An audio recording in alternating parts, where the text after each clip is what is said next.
Prezados irmãos e irmãs, louvado seja nosso Senhor Jesus Cristo, para sempre seja louvado, e nossa Mãe Maria Santíssima.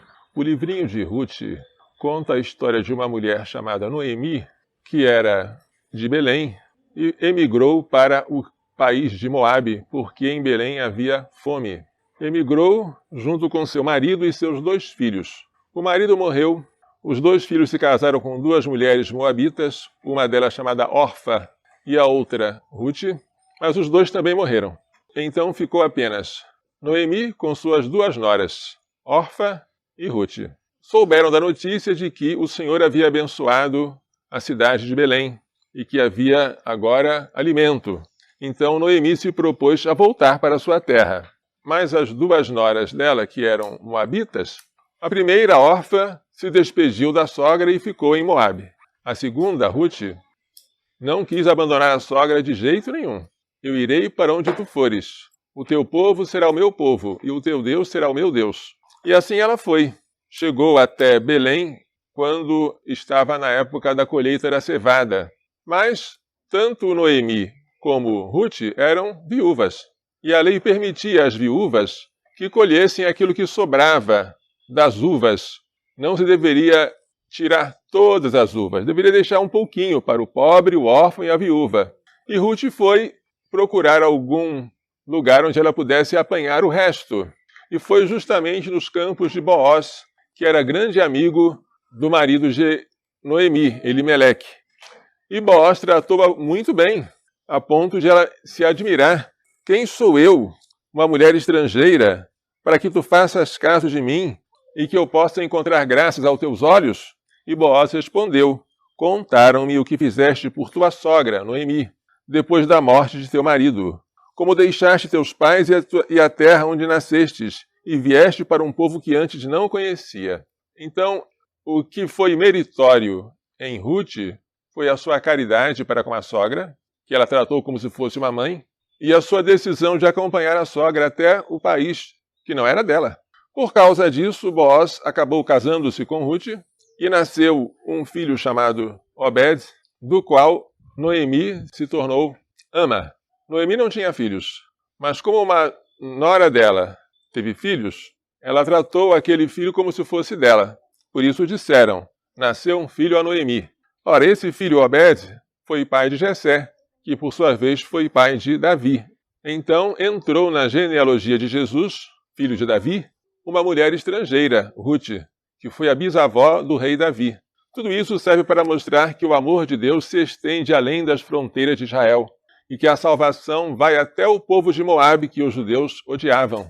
O Salmo 127, que lemos em seguida, fala da paz da família, da união familiar, do amor que reina entre o pai, a mãe, os filhos, o que é a bênção de Deus para quem teme o Senhor.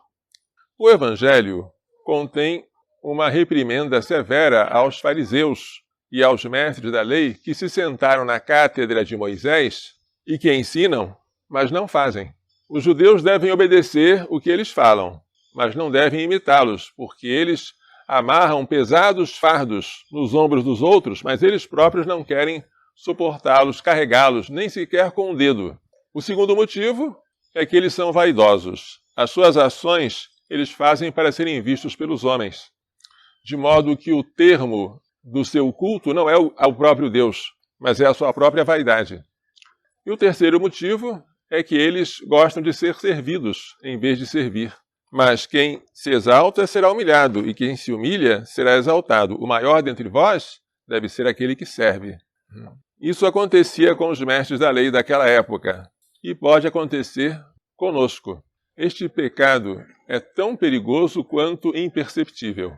Aquilo que é perigoso, mas é aparente, não é tão perigoso assim, porque a gente foge, evita. Mas alguma coisa que é perigosa, mas a gente não vê, porque não vê, não foge. E porque não foge, sofre o dano. Vamos dar um exemplo. Se alguém desse a vocês a sugestão indecorosa de abortar uma criança, evidentemente vocês rejeitariam de plano.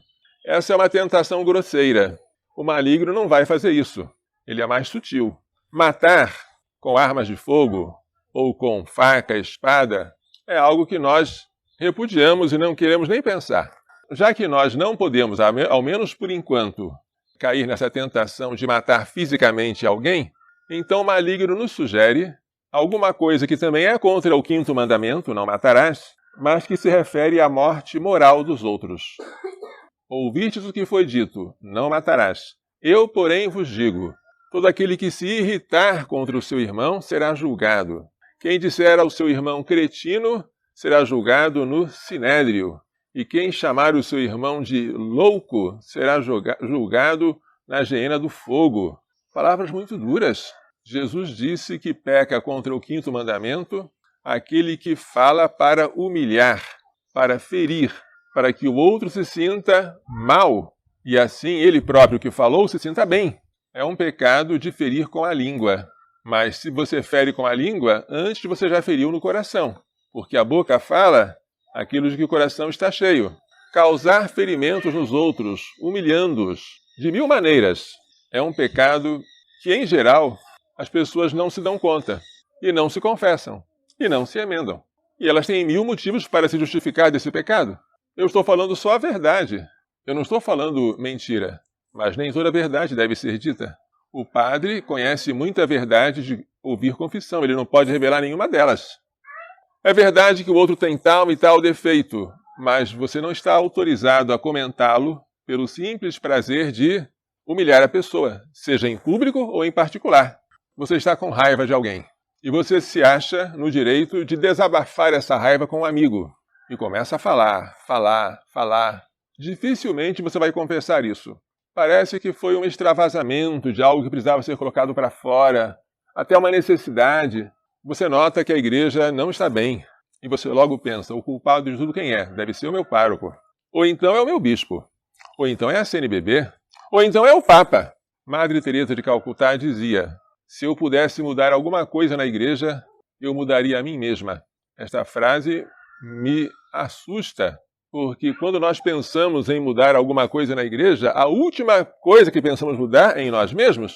Mas se eu mudar, a igreja muda, porque nós formamos um único corpo, e quando um membro se eleva, todos se elevam. Se eu me santificar, eu vou causar a santidade de todos, inclusive dos pecadores que se recusam à penitência. Por que o mundo está mal? Porque eu não sou bom, porque eu não estou levando a sério os compromissos do meu batismo.